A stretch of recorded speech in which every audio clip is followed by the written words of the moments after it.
The air was thick with humidity, the kind that made shirts cling to backs and turned a simple walk into a sweaty ordeal. James Holloway wiped his brow as he tightened his grip on the worn-out steering wheel of his aging sedan.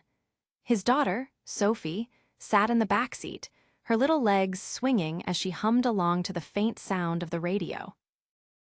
"Daddy," she asked, her voice small but curious, "are we still having spaghetti tonight?"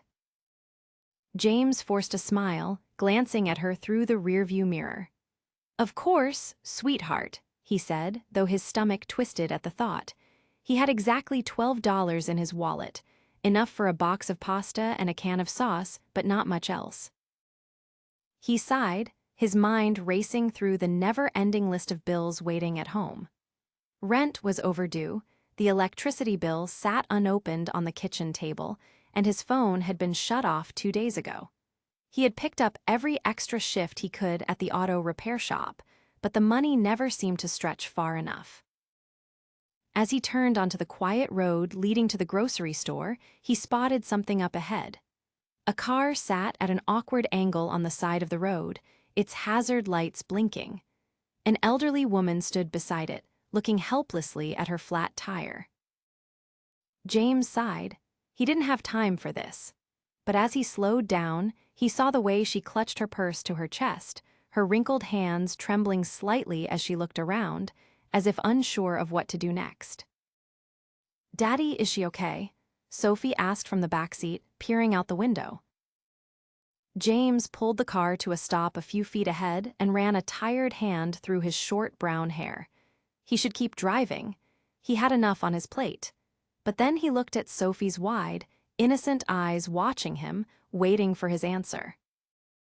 "She's probably just stuck," he murmured, more to himself than to her.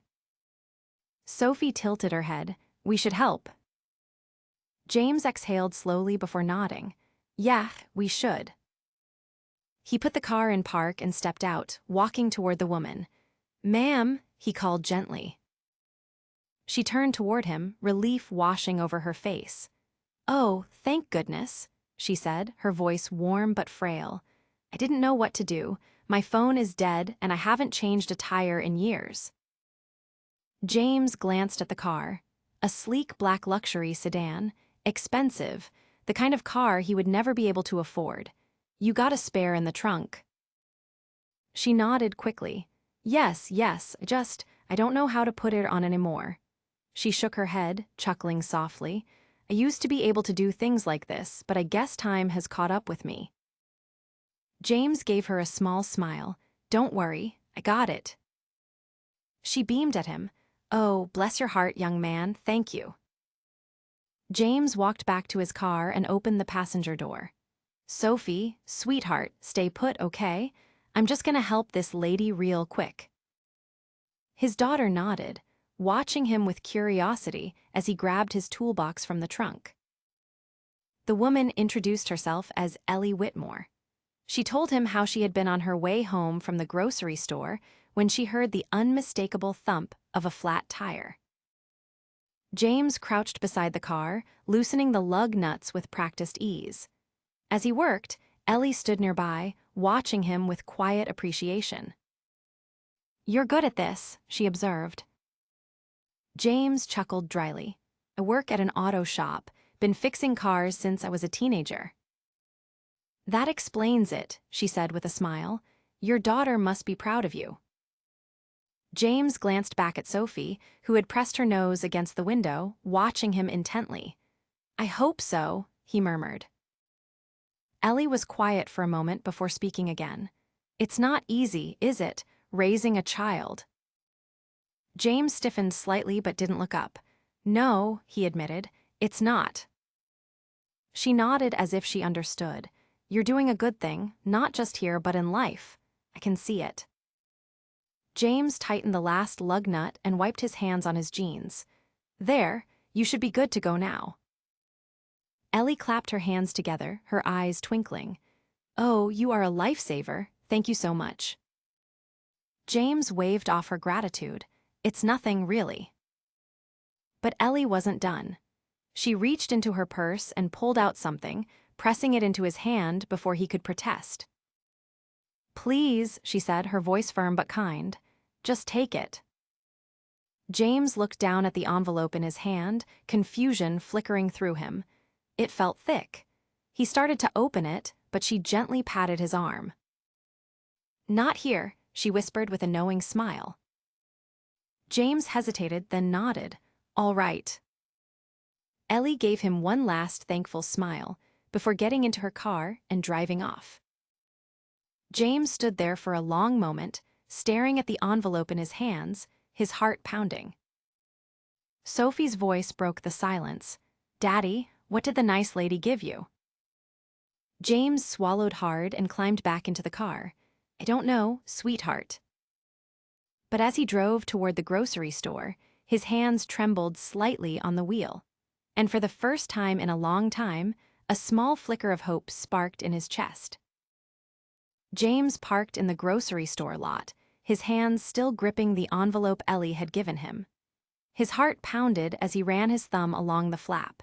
He had received tips before, small tokens of appreciation when he helped a stranded driver or went the extra mile at work, but this felt different. He exhaled sharply and glanced at Sophie, who was watching him with patient curiosity. He opened the envelope and his breath caught. Inside was a thick stack of crisp $100 bills. James's fingers trembled as he pulled them out, quickly counting. 1, 2, 3, $500. His throat tightened. $500. More than he made in a week of hard labor at the shop. More than enough to buy groceries, pay the overdue electricity bill, and fill up his gas tank. Sophie leaned forward, her eyes wide. "Daddy, is it a lot?" James swallowed the lump in his throat and nodded. "Yeah, sweetheart, it's a lot."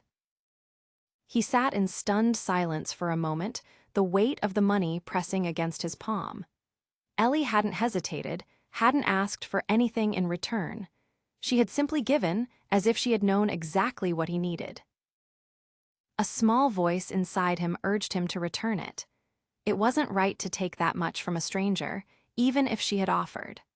But another voice, the one that had been keeping him awake at night, running through unpaid bills and empty cabinets, told him that maybe, just maybe, this was the break he had been waiting for. He exhaled and slipped the money back into the envelope, tucking it into his jacket pocket. Right now, he needed to focus on Sophie. They stepped into the store, the blast of cool air a welcome relief from the heat outside. James grabbed a cart, and for the first time in months, he didn't have to calculate each item down to the penny. He let Sophie pick out her favorite cereal, added fresh produce instead of canned goods, and even grabbed a small carton of ice cream, something he hadn't been able to afford in months. As they reached the checkout, Sophie tugged on his sleeve, pointing at a display of colorful balloons. "Can we get one?" James hesitated. A balloon wasn't a necessity. But then he looked at her hopeful face, the way her fingers curled around the fabric of his shirt. He grabbed a pink one shaped like a heart. "Just one," he said with a smile. Sophie beamed. That night, as she fell asleep with the balloon tied to the bedpost, James sat at the small kitchen table, the unopened electricity bill in front of him.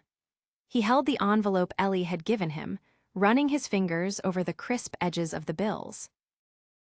He could pay the bill. He could fill his gas tank. He could buy Sophie the things she needed without worrying if they'd have enough left for rent. But something about Ellie's generosity didn't sit right with him, not because he didn't need the money. He did, desperately, but because he hadn't done anything to deserve that much. A simple tire change shouldn't have earned him $500. A thought gnawed at the back of his mind. Who was Ellie Whitmore? She had been kind, warm, but there had been something else in her eyes, a depth that suggested she wasn't just another stranded driver. James pulled out his phone, remembering too late that it had been shut off. He sighed and leaned back in his chair.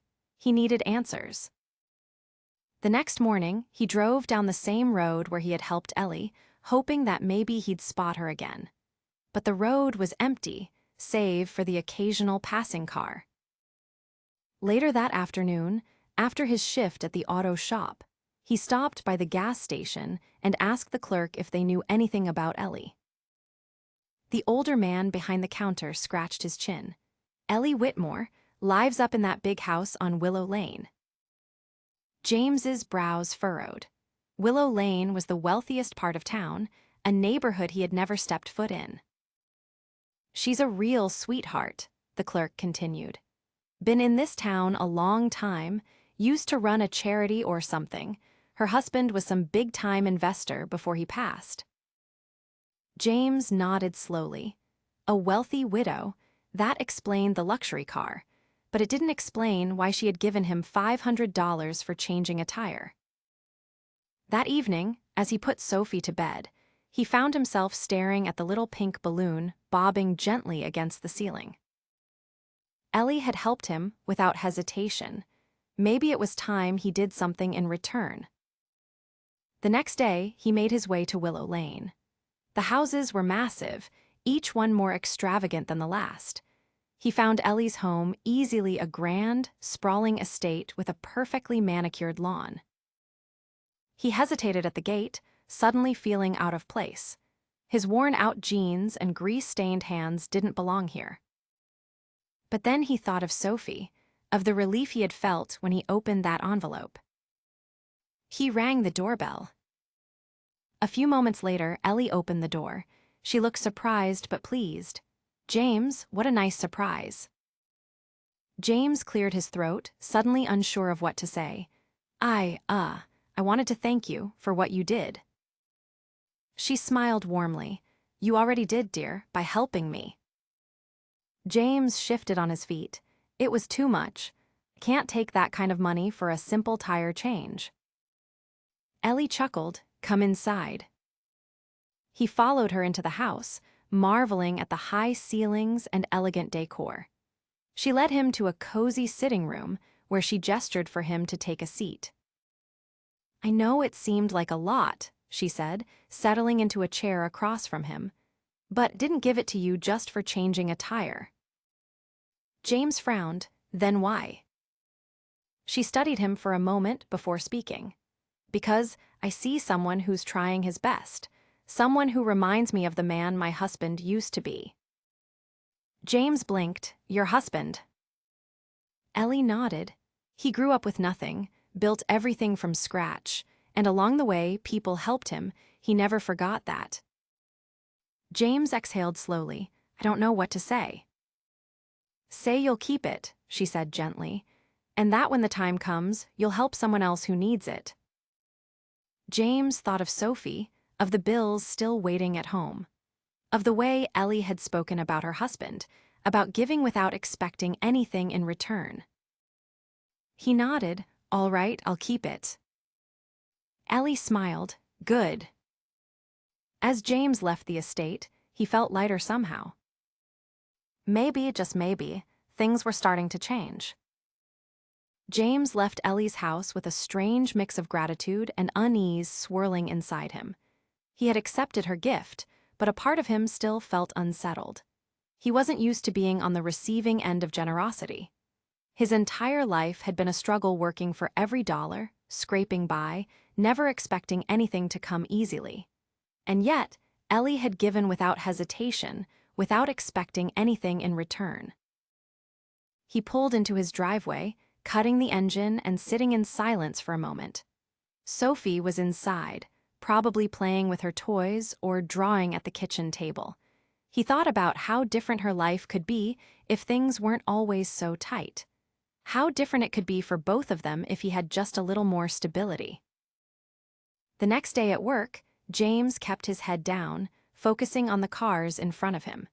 He had already decided that the money Ellie gave him would go toward catching up on bills, but it didn't change the fact that he needed a better solution.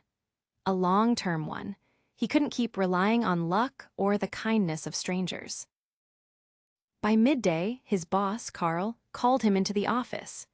James wiped his hands on a rag and stepped inside, expecting to be assigned another job. But Carl's expression was unreadable. "You got a minute?" Carl asked, leaning back in his chair. James nodded, taking a cautious seat. Carl tapped his fingers on the desk. Had an interesting conversation this morning. James tensed. About what? Carl smirked. About you. James stiffened. He hadn't done anything wrong, at least, not that he knew of. But the way Carl was looking at him made his stomach twist with uncertainty. Ellie Whitmore came by, Carl continued, watching James closely. James blinked. She came here. Carl nodded. Wanted to know about you. Said you helped her the other day and that she had a feeling you were someone worth knowing. James shifted in his seat. I just changed her tire. Carl chuckled. Well, apparently, that tire change made an impression. She asked me about your work, your experience, how long you've been here. James frowned. Why? Carl leaned forward. Because she's got a friend owns a high-end repair shop in the city. They only take specialty cars. Imports, classics, restorations. Pays a hell of a lot better than what you make here. James's heart pounded. What are you saying? Carl smirked. I'm saying she put in a word for you. Her friend wants to meet you. If it works out, you could be looking at a job that pays 3 times what you make now. James sat there, stunned. A week ago, he was barely keeping his head above water. Now, he was being offered an opportunity he never even considered possible. Carl's expression softened. Look, I don't want to lose you. You're one of my best guys. But I know you got a kid to take care of, and this kind of opportunity doesn't come often. James swallowed hard. This is real. Carl nodded. Very real. You'd be working with top-tier mechanics, getting hands-on with cars you'd never see in a place like this. James exhaled sharply. He had spent years fixing everyday cars, old sedans, worn-out trucks, rusted engines that barely held together. The idea of working on high-end vehicles, making real money, was almost too much to process. But then doubt crept in. What if I'm not good enough? Carl scoffed. James, you've been doing this for years. You got the skill. You just never had the opportunity. James ran a hand through his hair. This was it. A real chance to change things for himself and Sophie. Carl slid a business card across the desk. Call him, set up the meeting. James hesitated for only a second before taking the card. That night, after Sophie had fallen asleep, James sat at the kitchen table, staring at the card. His mind raced with possibilities. He could finally give Sophie the life she deserved. He wouldn't have to worry about overdue bills or stretching every paycheck to the limit. But there was fear, too. Fear of stepping into something unknown. Fear of failing. The next morning, he called the number on the card. A deep, confident voice answered. James Holloway. Yes, sir. I heard good things about you. Think you can meet me tomorrow? James hesitated for only a heartbeat before saying, yes. And just like that, everything was about to change. James arrived 15 minutes early to the meeting, his palms slightly damp despite the cool morning air. The repair shop was unlike anything he had ever seen before. A sleek, pristine building with a glass front showcasing luxury cars lined up inside. These weren't the old, rusted vehicles he had spent years fixing. These were top-tier imports, classic restorations, and high-performance machines worth more than his entire house. The moment he stepped inside, the hum of activity was different from what he was used to. The mechanics moved with precision, their uniforms spotless, their tools neatly arranged. A man in his late 50s, with silver-streaked hair and sharp eyes, stepped forward, extending a firm hand. You must be James Holloway. James shook his hand, nodding. Yes, sir. Name's Richard Calloway. Ellie speaks highly of you. James tensed slightly at the mention of Ellie. He still didn't fully understand why she had gone out of her way to help him. Maybe she saw something in him that he couldn't see in himself. Richard gestured toward a sleek black Porsche that sat lifted on a hydraulic platform. Come on, show me what you can do. James followed him to the car, his nerves settling as he grabbed a set of tools. The moment he touched the engine, instinct took over. He examined the intricate mechanics with a practiced eye, quickly diagnosing a minor fuel injection issue. He loosened a few components, adjusted the line, and within minutes, had the engine purring smoothly. Richard watched with a critical gaze, nodding approvingly. Not bad at all. James straightened, wiping his hands on a rag. I've been doing this a long time. Richard studied him for a moment before speaking. I can tell, you know your way around an engine, and more importantly, you don't waste time second-guessing yourself. James exhaled, feeling the weight of the moment. He had spent years fixing cars just to survive, never once considering that his skills could lead to something more than a paycheck barely covering the bills. Richard folded his arms. Ellie told me you've got a daughter. James hesitated, then nodded. Yeah, Sophie, she's 7. Richard's expression softened slightly. You ever worked on high-end vehicles like these before? James shook his head. No, sir, but I learned fast. Richard smirked. That's what I like to hear. He walked over to a nearby workstation, picked up a clipboard, and scribbled something down. Then he turned back to James. How soon can you start? James blinked, his breath catching in his throat. You're offering me the job. Richard nodded. You've got the skills and you've got the drive. I need mechanics who don't just do the work but take pride in it. Pays good, full benefits, and if you stick around, there's room to move up. James felt his chest tighten. This was it, the break he had been waiting for, a real chance to build something for himself and Sophie. He swallowed hard before answering. I can start right away. Richard extended his hand again, then welcome aboard. James shook his hand, the reality of the moment sinking in. As he left the shop, his mind raced with everything this meant.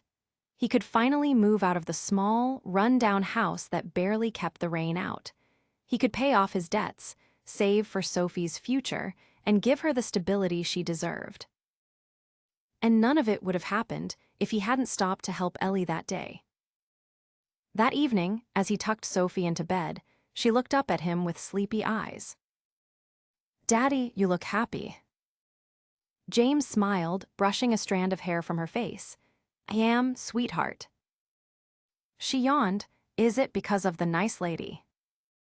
James thought about Ellie, about her kindness, about the way she had changed his life with a simple act of generosity. Yeah, he murmured, it is. As he turned off the light and closed her door, he made a silent promise to himself. One day, when he was in the position to do so, he would pay it forward, just like Ellie had done for him. James sat in his worn-out kitchen chair, fingers drumming lightly against the table as he stared at the contract from Richard's shop. It was real.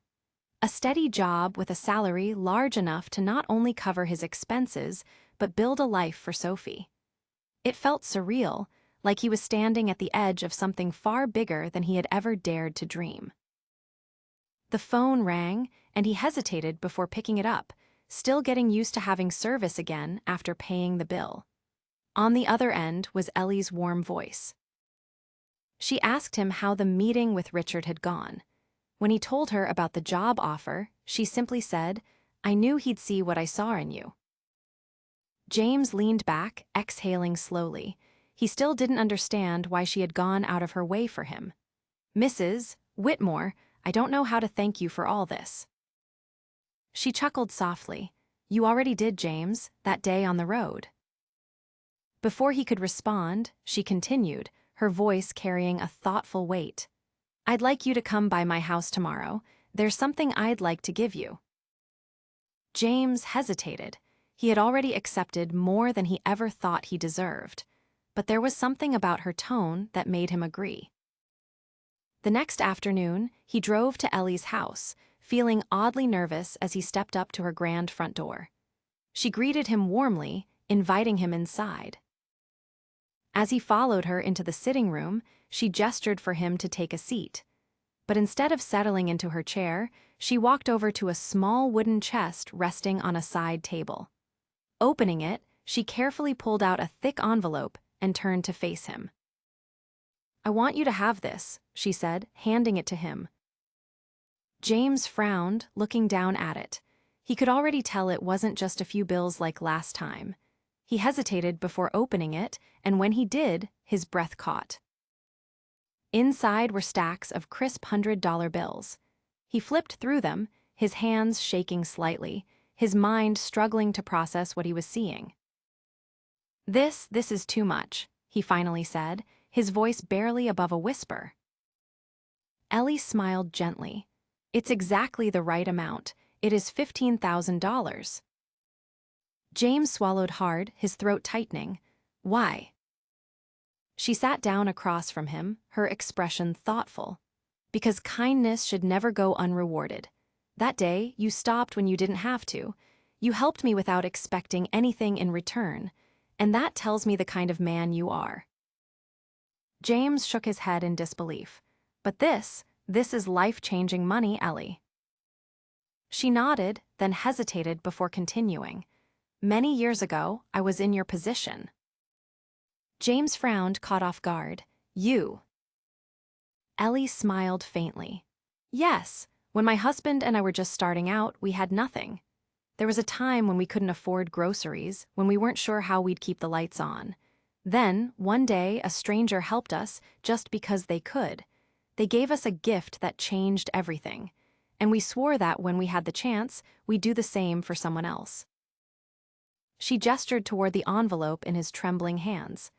"This isn't charity, James. It's a promise being kept. And now, it's your turn to do the same when the time comes." James exhaled sharply, the weight of her words sinking in. I don't know what to say." Ellie reached over, placing a gentle hand on his. "Then don't say anything, just promise me one thing." James looked up, meeting her kind eyes. "When the time comes, and you're in a position to help someone the way, helped you, pay it forward." He nodded, his throat too tight to speak. As he left Ellie's house, the envelope still clutched in his hands, he felt something he hadn't felt in a long time. Hope. And for the first time in years, the future didn't seem so uncertain. It seemed full of possibility.